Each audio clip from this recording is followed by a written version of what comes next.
చాలా బిజీగా ఉన్నట్టుంది తెలంగాణ తెలుగుదేశం పార్టీ. అనుకోని ఎన్నికలు వచ్చాయి కదా. పార్టీని నమ్ముకొని అనేక సంవత్సరాలుగా ఉన్నవాళ్ళు మీరు త్యాగాలు చేయండి అంటే చేసే పరిస్థితులు ఉన్నారా? తెలంగాణలో తెలుగుదేశం పార్టీని లేకుండా చేయాలనేది టీఆర్ఎస్ యొక్క మూల సిద్ధాంతంగా వాళ్ళు మారారు. కాబట్టి తెలంగాణలో చాలామంది లీడర్స్ కానీ కేడర్ కానీ కింద ఉన్న కార్యకర్తలు కానీ అందరూ కూడా తెలుగుదేశం పార్టీ ఎట్టి పరిస్థితుల్లో ఈసారి ఒక మహాకూటమిని ఏర్పాటు చేసి ఈ ప్రభుత్వాన్ని వంచాలి, ఈ ప్రభుత్వాన్ని దించాలి. అంటే ఇవాళ చాలామంది ఎన్టీ రామారావు గారి అభిమానులు కానివ్వండి, అంటే మీ పార్టీలోనే స్వయంగా కే కృష్ణమూర్తి గారు, అయ్యన్న పాత్రుడు గారు చెప్పారు, కాంగ్రెస్తో పొత్తు పెట్టుకుంటే ఇక అది సూసైడల్, మేము అసలు బయటికి పోతామనే మాట మాట్లాడుతున్నారు. దానికి మీ వాదన ఏంటి? అసలు ముఖ్యంగా తెలుగువారి ఆత్మగౌరవాన్ని ఎన్టీ రామారావు గారు తీసుకున్న నిర్ణయం ఏంటండి?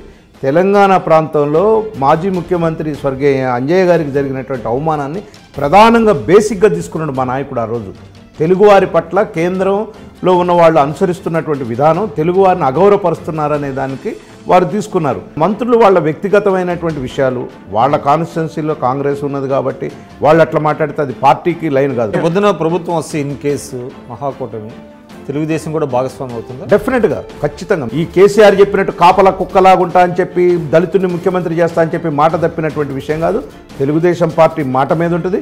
ఖచ్చితంగా ఈ కామన్ మినిమం ప్రోగ్రాం అలా అమలయ్యే విధంగా తెలుగుదేశం పార్టీ కూడా చర్య తీసుకుంటుంది. కాంగ్రెస్ కేంద్రంలో అధికారంలోకి వస్తే, యూపీ అధికారంలోకి వస్తే ఏపీకి ప్రత్యేక హోదా ఇస్తాము, మొదటి ఫైల్ మీద సంతకం పెడతామనే మాట మాట్లాడారు. తెలంగాణకు అన్యాయం జరుగుతుంది, తెలంగాణకు ఎందుకు ఇవ్వటం లేదు కాంగ్రెస్ పార్టీ అనేటువంటి వాదన టీఆర్ఎస్ తీసుకొచ్చింది. నీకేం నష్టం స్పెషల్ స్టేటస్ ఇస్తే? ఈ 2.5 ఏళ్లలో రాని నష్టం ఇవాళ ఇప్పటికిప్పుడు ఏమి నష్టం వచ్చింది నీకు? అంటే బీజేపీ ట్రాప్లో పడ్డారా? డెఫినెట్గా వీళ్ళు బీజేపీ ట్రాప్లో పడి మోడీ గారు, అమిత్ షా గారు ఆడిచ్చినట్టు కేసీఆర్ ఆడుతున్నాడు ఈరోజు. అంటే ఒక దశలో టీఆర్ఎస్ను ఓడించడానికి కాంగ్రెస్తో చేతులు కలపాలి అని రేవంత్ రెడ్డి గారు ఆయన ఒక ప్రతిపాదన తీసుకొచ్చినప్పుడు పార్టీలో చాలా రివోల్ట్ అయ్యారు. ఆయన్ని బయటికి వెళ్ళేంత వరకు కూడా వెంటాడి ఆయన బయటికి పంపించేశారు. ఇప్పుడేమో మీరు కాంగ్రెస్తో పొత్తు పెట్టుకున్నారు. నేను అంటున్నాను రేవంత్ రెడ్డి గారు తొందరపడ్డారని అంటున్నాను. ఆయన ఆ రోజు పరిస్థితి అక్కడికి వెళ్ళి నష్టపోయాడు ఆయన. డెఫినెట్గా ఎంతోమంది మా దగ్గర అమాయమీలు 35 ఏళ్ళు సార్తో, చంద్రబాబు నాయుడు గారితో, ఎన్టీఆర్తో పనిచేసినటువంటి నాయకులు ఆయన నాయకత్వంలో పనిచేయడానికి సిద్ధపడ్డాం మేము.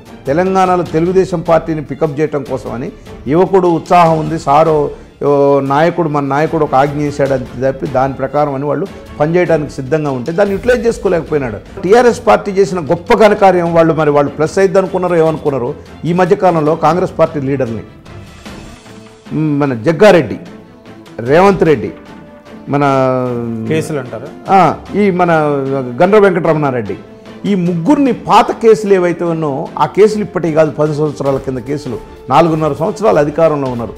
ఎన్నడూ లేనిది ఆ కేసులు ఇప్పుడు ఫైల్లోకి వస్తే మీరు మరి మీ కింద ఆఫీసర్లు పనిచేస్తున్నారనో లేకపోతే మీరు దాన్ని యూటిలైజ్ చేసుకోవాలి, ఈ అధికారం ఆపద్ధర్మ అధికారాన్ని ఉపయోగించుకొని చేయాలని ఏదో చేస్తే సమాజంలో ఒక రాంగ్ మెసేజ్ పోయింది. ఇవాళ మీరు గమనించండి, గ్రౌండ్ లెవెల్లో అరే ఏంటి ఒక సమాజాన్నే టార్గెట్ చేసిండు కేసీఆర్ అనేది కూడా వచ్చేసింది ఆల్రెడీ. అండ్ మీరు ఈ కేసుల గురించి ప్రస్తావిస్తున్నారు కాబట్టి బాబ్లీ ఇష్యూలో చంద్రబాబు నాయుడు గారికి నాన్ బెయిలబుల్ వారెంట్ వస్తే దానికి సంబంధించి ఆంధ్రాలో కొంతమంది తెలుగుదేశం నాయకులు మోడీ గారిని చాలా నీచంగా విమర్శలు చేయటం, తిట్టడం ఏ విధంగా సబబండి? ముఖ్యమంత్రి గారు అయి కూడా 4.5 సంవత్సరాలు అవుతుంది. 4.5 సంవత్సరాల నుంచి గుర్తురాని మహారాష్ట్ర పోలీస్కి ఎందుకు ఈరోజు చంద్రబాబు 9 సార్లు పిటిషన్లు పంపిస్తే సమాధానం లేకపోవడం వల్లనే సింగిల్ నోటీస్ కూడా నాట్ రిసీవ్డ్.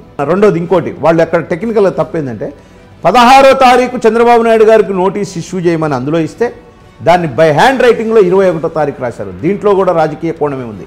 21వ తారీఖు సారు అమెరికా పోవాలా, అక్కడ ఒక సేంద్రియ ఎరువుల దాని మీద రేపు మాట్లాడేది ఉంది, ఆయన డిబేట్లో అంతర్జాతీయ దాంట్లో మాట్లాడేది ఉంది ఐరాసాలో, దాన్ని విచ్ఛిన్నం చేయడం కోసం కూడా కుట్ర జరిగింది ఇందులో. ముఖ్యంగా ముఖ్యమంత్రి గారు కూడా ఇటీవల కాలంలో కొంతమంది నాయీ బ్రాహ్మణుల మీద ఆయన కొంచెం పరుషంగా వాళ్ళ పట్ల మాట్లాడారని, అదేవిధంగా కాపులకి రిజర్వేషన్ విషయంలో ఆయన చిత్తశుద్ధి పాటించడం లేదని, కానీ వీటిలన్నింటి వల్ల అక్కడ కొంత సామాజికమైనటువంటి ఇబ్బందులుగా ఉన్నాయి అనేటువంటిది ఒకటి వినపడుతుందండి.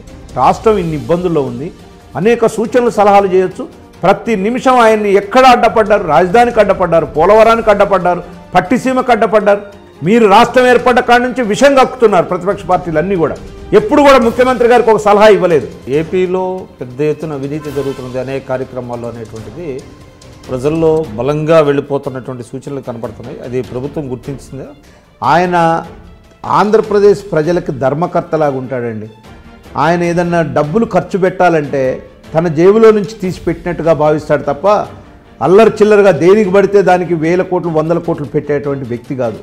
అంత నిజాయితీగా అంత హానెస్ట్గా పనిచేసే వ్యక్తి మీద ఈ రకంగా దుబారాలని అయ్యని ఆయనకు అవసరం లేదండి. కాంగ్రెస్లో కొంతమంది మీద నిర్దిష్టమైనటువంటి ఆరోపణలు చేశారండి గతంలో, ముఖ్యంగా కుండ్రు మురళి గారు ఇటువంటి వాళ్ళ మీద చేశారు. ఇప్పుడు వాళ్ళనే పార్టీ కండువా వేసి ఆహ్వానిస్తున్నారు. ఇవి రాంగ్ సిగ్నల్స్ పోవా?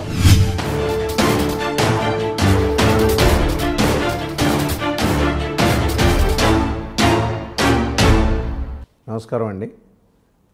నా పేరు దుర్గాప్రసాద్, నెల్లూరు దుర్గాప్రసాద్ అండి. నేను తెలుగుదేశం పార్టీ అధికార ప్రతినిధినండి.